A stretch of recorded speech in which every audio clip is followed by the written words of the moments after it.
So as everyone knows, I've been covering some of my tomatoes with netting to prevent the birds.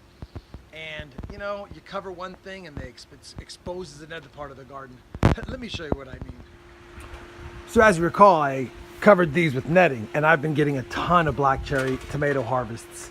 I've left these alone as well as these. These are the Brandywine, the Roma, and black cherry mix, and then the orange Roussellinis. And they messed with them in the beginning, but then they stopped messing with them. They stopped messing with them because all of a sudden, my peaches started getting right. So this peach tree had roughly 26, I believe, peaches on it. And we're down, guys, to the last. Let's see, we got one here that's going to be thrown out. We've got 3 in here. I've already picked off 4, and I believe that's it. Yeah, that's it. So bottom line is, I cover up the tomatoes, and they go straight for my peaches.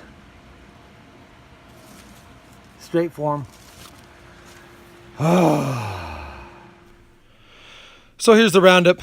We got about 7 peaches that I pulled off, different levels of ripening here. Here's an example of one that, if it had 2 more weeks, it'd be great.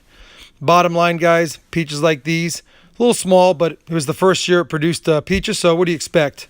Anyway, this is what I got. Thanks for watching. Talk to you again soon.